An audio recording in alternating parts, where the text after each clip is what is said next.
Hi everyone, David Waters here, your Ontario Council President. We are sitting in the Kitchen Collective Co-op here in downtown Hamilton on this beautiful sunny day. I've come in from Sarnia to help give this annual report with my two colleagues. They are Dave McFarland, Vice President of Ontario Council, and I'm here from Mississauga. Harvey Cooper, Managing Director of Ontario Region, and I'm here from Toronto. Great to be here with you guys. Pleasure. Great to be here. We are here to give you the annual report for 2017. At each AGM, you assign us things that you want to be completed. So we take that, we assign priorities to the staff go back, they work on those, they bring those directions back to the council, and then we report back to you a year later. We are here to do that today, and we're going to cover three areas: resolutions, government relations, and CoOp services. So let's start with resolutions. Last year we had a couple of resolutions. Resolution 1, Ontario Council terms of office. So originally the terms were for 2 years.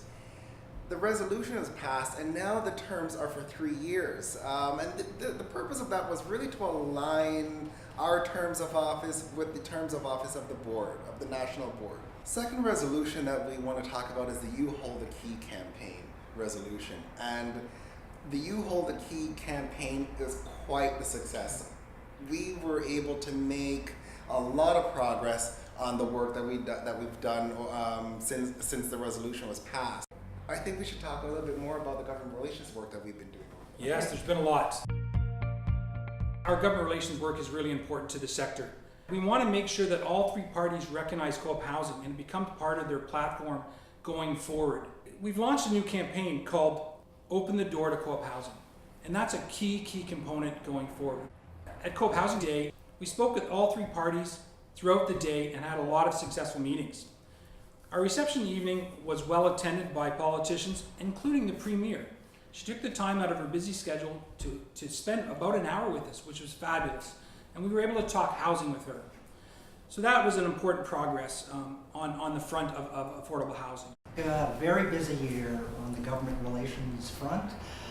One of the successes we had that we've been talking about for a long time is pivoting from protecting co-op housing to actually grow co-op housing. In the budget that was just passed a few months ago, the existing government included a proposal to develop co-op housing. We were quite delighted about that.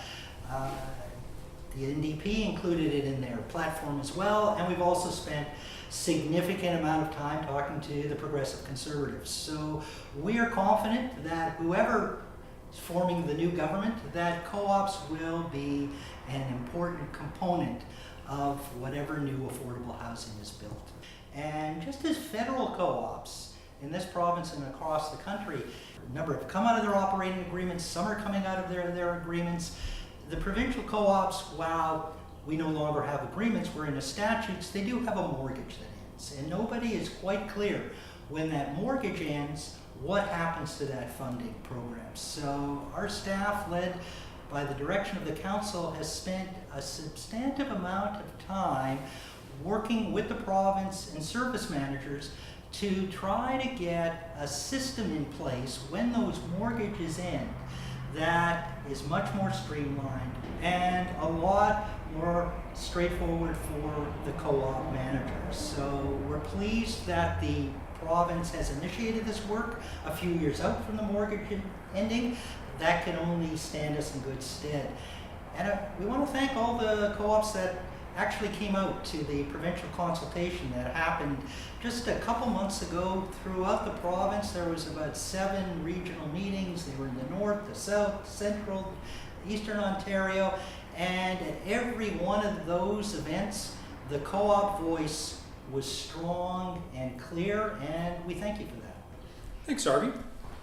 So the next thing we're going to talk about is CoOp Services. For that section, I'm going to pass things off to Mr. McFarland. Oh, thank you again. So our CoOp Services team has been working very hard with co-ops who need assistance all over the province. This work is really the backbone of the Ontario region. The team works with managers, boards, co-op members, and service managers every day. From this work, we were able to produce two very important workshops. Intro to Co-op Housing Management, a 2-day sold-out workshop, thoroughly updated materials, and it really helps us make sure that we have well-trained managers that are going out and providing service and support to our co-ops. The second workshop that came out of this work was the end of mortgage workshop, and I think you touched on it earlier, how important of an issue it is, and it's something that our co-ops that are governed under the HSA Housing Services Act need to be well prepared for when that day comes. It's good that we're starting to educate our members about it, and we're going to continue to work on this front for the next couple of years to make sure that our co-ops are better prepared going forward. We work with our service managers on a daily basis and discuss this issue as well. So again, it's that team approach, it's that inclusive approach, and which is what we're all about. Well, what I think we've prided ourselves on over the not only last year, but in years past, is that day-to-day work with our co-ops, with our co-op members, so that we actually have an understanding when we're talking to those regulators, when we're talking to municipal politicians, when we're talking to provincial MPPs, what the issues that our members are facing, what is near and dear to them, what are the challenges that they face. So we're out at a lot of co-op meetings, a lot of our regional federation partners, we're out at their events.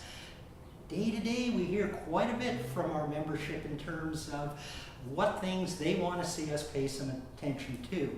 And that in a lot of ways makes our work, it's busy, but it's easy because I think we've got pretty good communication going on that the regulators are a step or two removed from the ground level where we can bring those concerns to the table. So it's been a solid year on many fronts, but none of that gets done without dedicated council and dedicated staff and dedicated membership. We are collaboratively doing the work together because we have to, because none of us can do it alone. So that's important. The council works hard on your behalf. The staff works hard on your behalf, but it's work from across the country and in the province, even everywhere, together to get this done. So that's important as we move forward. It has to be together. It has to be a collective front, or nothing will ever get accomplished in this sector. So thank you to you, the members, for doing that. Thank you for the staff for their dedication. Thank you for the council for their dedication, because we're in this together. We're in this together to get it done for our members, for you guys. Thank you.